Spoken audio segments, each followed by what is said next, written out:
Hello students, welcome to my channel. तो chapter number 3 matrices में हमारे पास टॉपिक है इन्वर्टिबल मैट्रिसेस।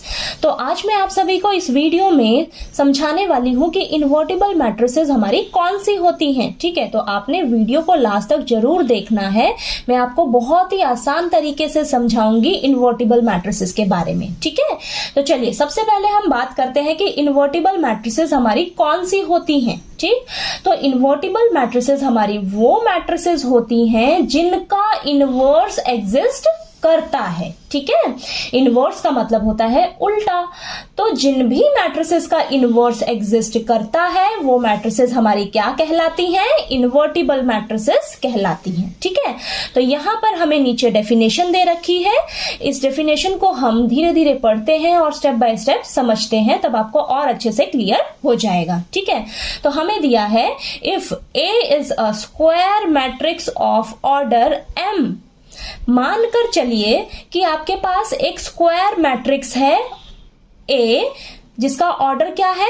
m। ठीक है, m का मतलब है या तो आपकी A स्क्वायर मैट्रिक्स जो है वो 2x2 ऑर्डर की होगी या 3x3 ऑर्डर की होगी या 4x4 ऑर्डर की होगी, कुछ भी हो सकती है, वो आपकी स्क्वायर मैट्रिक्स होगी। ठीक है, तो यहां पर मैं मानकर चल रही हूं जो मेरी ए स्क्वायर मैट्रिक्स है वो कितने ऑर्डर की है? 2x2 ऑर्डर की है। ठीक है, इस लाइन का मतलब क्लियर हुआ आपको कि मानकर चलिए आपके पास एक स्क्वायर मैट्रिक्स है ए जिसका ऑर्डर है m, तो मैं उस ए स्क्वायर मैट्रिक्स का ऑर्डर मानकर चल रही हूं 2x2। ठीक है, आगे बोला है and if there exist another square matrix B of the same order m।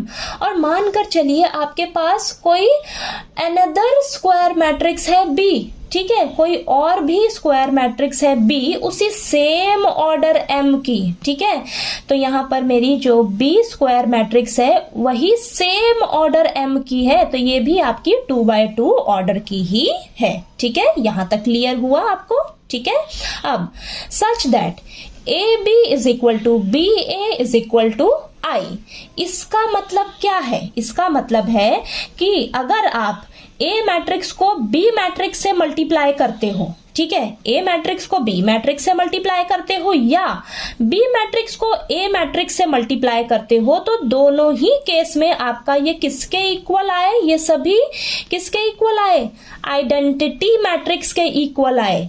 देखिए, अगर आप A मैट्रिक्स को B मैट्रिक्स से मल्टीप्लाई करते हो तो आपके पास आइडेंटिटी मैट्रिक्स आ रहा है। ठीक है, या आप B मैट्रिक्स को A मैट्रिक्स से मल्टीप्लाई कर रहे हो तो भी आपके पास क्या आ रहा है? आइडेंटिटी मैट्रिक्स आ रहा है। तो अगर आपके पास ये कंडीशन आ जाती है, ये कंडीशन फुलफिल होती है, तो यहां से हम क्या कहेंगे कि B is the inverse matrix of A। ठीक है, तो यहां पर लिखेंगे हम B is the inverse matrix of A।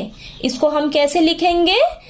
B is the inverse matrix of A। ठीक है, इस तरीके से हम इसे लिखेंगे। ठीक है, देखिए इसे हम डिनोट करेंगे बाय A इनवर्स से, और आगे बोला है कि हमारा A जो है वो क्या कहलाएगा? इन्वर्टिबल कहलाएगा। ठीक है, ये जो हम A मैट्रिक्स है उसे हम कहेंगे कि ये इन्वर्टिबल है। इन्वर्टिबल है यानी कि इसका इनवर्स एग्जिस्ट करता है। ठीक है, और यहां पर देखिए अगर हम कह रहे हैं कि B is the inverse matrix of A, तो यहां पर हम ये भी कह सकते हैं कि A is the inverse matrix of B। ठीक है, यानी कि दोनों ही एक दूसरे के क्या होंगे? इनवर्स होंगे यहां पर। ठीक है, A is the inverse matrix of B, और इसे हम कैसे लिखेंगे? A is equal to B inverse.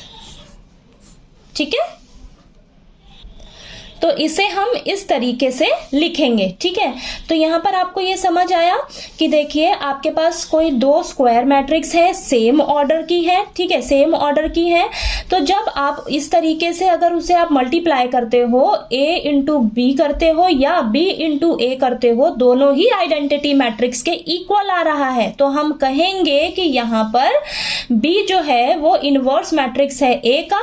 ठीक है, उसको हम इस तरीके से लिखेंगे, और यहां पर हम ये भी कह सकते हैं कि A is the inverse matrix of B, और इसे हम इस तरीके से लिखेंगे, दोनों ही एक दूसरे के इनवर्स होंगे। ठीक है, ये आपको समझ आ गया। ठीक है, अब मैं आपको ना नेक्स्ट पेज पे एग्जाम्पल लेकर समझाती हूँ, तब आपको ये और अच्छे से समझ आ जाएगा। ठीक है, तो यहाँ पर देखिए मैंने एग्जाम्पल लिया है, मानकर चल रही हूँ हमारे पास ये A मैट्रिक्स है, ठीक है, और ये B मैट्रिक्स है, और दोनों ही देखिए सेम ऑर्डर की है, ये भी आपकी 2x2 ऑर्डर की है और ये भी आपकी 2x2 ऑर्डर की मैट्रिक्स है। ठीक है, अब हम क्या करेंगे, चलिए करते हैं A इंटू B करते हैं। ठीक है, A मैट्रिक्स को B मैट्रिक्स से मल्टीप्लाई करते हैं, तो चलिए करते हैं 2 3 1 2 इंटू 2 -3 -1 2। ठीक है, तो चलिए फटाफट से इनको मल्टीप्लाई करते हैं, तो ये आ जाएगा 2 2 फर्स्ट रो फर्स्ट कॉलम। ठीक है, तो 2 2 4 और ये -3, फिर फर्स्ट रो सेकंड कॉलम। ठीक है, तो यहाँ पर आ जाएगा 2 इंटू -3 -6 और 3 इंटू 2 प्लस का 6। ठीक है, next second row first column, तो 1 इंटू 2 2, 2 इंटू -1 माइनस का 2। ठीक है, फिर सेकंड रो सेकंड कॉलम, तो यहाँ पर आ जाएगा 1 इंटू -3 और प्लस 2 2 4। ठीक है, ये आ गया।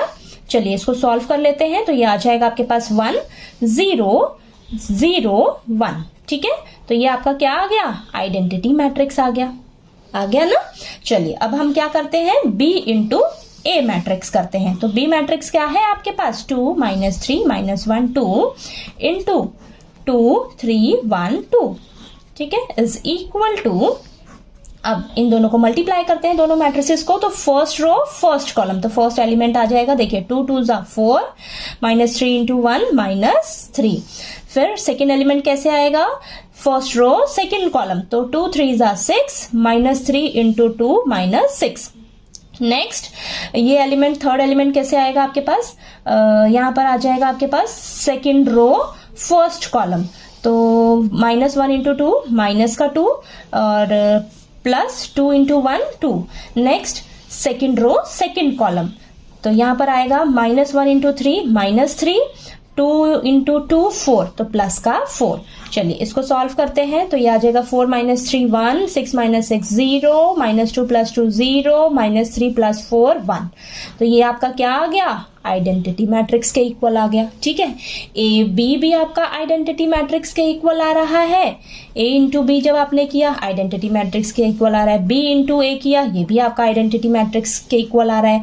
तो यहां से हम इसको इस तरीके से लिख सकते हैं, A B is equal to B A is equal to I. ठीक है, यानी कि ए बी जो है ये भी आइडेंटिटी मैट्रिक्स के इक्वल आ रहा है, और जब आपने बी को ए से मल्टीप्लाई किया तो भी आपके पास आइडेंटिटी मैट्रिक्स आ रहा है। ठीक है, तो अगर आपके पास ये कंडीशन फुलफिल हो जाती है, ठीक है, ये आपके पास आ जाता है, तो यहां से हम क्या कहेंगे, यहां से हम यही कहेंगे कि जो बी है, B is the inverse matrix of A.